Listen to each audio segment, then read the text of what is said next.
भाटी नमो नमः देवविष्णवे नमः विष्णवे नमः विष्णवे नमो नमः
एक समय नैमिषारण्य तीर्थ में सोनक कथा से ऋषियों ने पुराण वेद्या शास्त्री सूची महाराज से पूछा कि हे महामुने जिस व्रत अथवा तपस्या से परमार्थित फल प्राप्त होता है उसे हम सब सुनना चाहते हैं, आप कहें। श्री सूची ने कहा, इस प्रकार देवर्षि नारद जी द्वारा पूछे जाने पर भगवान कमलापति ने उनसे जैसा कहा था उसे कह रहा हूँ, आप लोग सावधान होकर सुने।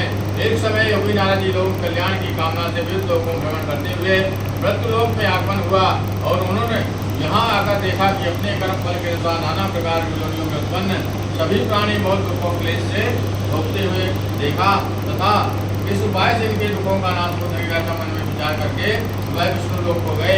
वहाँ चार भुजाओं वाले भगवान शंख चक्र गदा वनमाला भूषण भगवान नारायण का दर्शन करने लगे। देवादित्य भगवान की स्तुति करने लगे। नारद जी बोले, हे वाणी मन से स्वरूप वाले शक्तिमान आदि मत रहित निर्गुण और सकल कल्याण में गुरु की संपन्न स्थावर सिंहात्मक निखिल सृष्टि पंच कारण बोध भक्तों की पीड़ा नष्ट करने वाले परमात्मन आपको नमस्कार है। भगवान स्तुति सुनकर प्रसन्न हुए और विष्णु भगवान जी नारद जी को दर्शन दिया और कहा कि हे भगवान, हे महाभाग, किस प्रयोजन से यहाँ आए, आपके मन में क्या है वह सब कहिए, मैं आपको बताऊंगा। नारद जी बोले कि भगवान मृत्युलोक में अपने पाप कर्मों के द्वारा विभिन्न योनि में उत्पन्न सभी लोग बहुत क्लेश और दुख से दुखी हैं। कोई तन दुखी, कोई मन दुखी, कोई धन विद्रार और थोड़े थोड़े सुखी।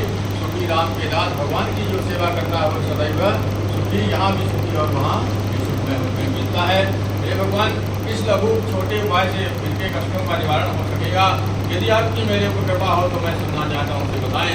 श्री भगवान ने कहा, बस संसार के अनुग्रह करने की इच्छा से आपने बहुत उत्तम बात पूछी है। जिस कृत्य करने से प्राणी मोह से मुक्त हो जाता है उसे आपको बताता सुनो। हे वत्स, स्वर्ग एवं मृत्युलोक में परम दुर्लभ सत्यनारायण भगवान महापुण्य प्रदान करने वाले हैं।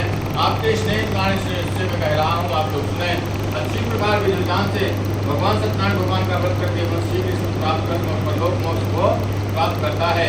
भगवान की ऐसी वाणी सुनकर नारद मुनि ने कहा, हे प्रभु, इस व्रत का फल क्या है और इसका विधान क्या है? इस व्रत को पूछने की कब करना चाहिए, विस्तार को बताइए। श्री भगवान ने कहा, यह सत्यनारायण व्रत सुख दुख शोकादि का शमन करने वाला है, धन धान्य आदि की प्राप्ति कराने वाला है, सौभाग्य और संतान को देने वाला, सर्वत्र विजय प्रदान करने वाला है। इसके लिए बल भक्ति श्रद्धा से होकर मनुष्य ब्राह्मणों से बंधु बांधवों के साथ तत्पर होकर सायंकाल भगवान नारायण की पूजा करे। नैवेद्य के रूप में उत्तम कोटि भोजनीय पदार्थ सभाया मात्र भक्ति को करके का फल घी दूध गेहूं का चूर्ण अभाव साठी चावल का चूर्ण लेना चाहिए। भक्त सामग्री के सभा मात्र एकत्र करना चाहिए। बंधु बांधव के साथ सत्यनारायण भगवान का कथा सुनकर ब्राह्मणों को दक्षिणा देना चाहिए। तदनंतर बंधु बांधव के साथ ब्राह्मणों को भोजन कराना चाहिए। भक्ति को प्रसाद ग्रहण करके गीताल कार्य करते हुए रतन भगवान सत्यनारायण भगवान का स्मरण करते हुए अपने घर को जाना चाहिए। ऐसा करने से मृत्युशाली अभिलाषाएं पूर्ण होती हैं। विशेष रूप कलयुग में प्रति लोग पर सबसे छोटा और लघु उपाय है। जय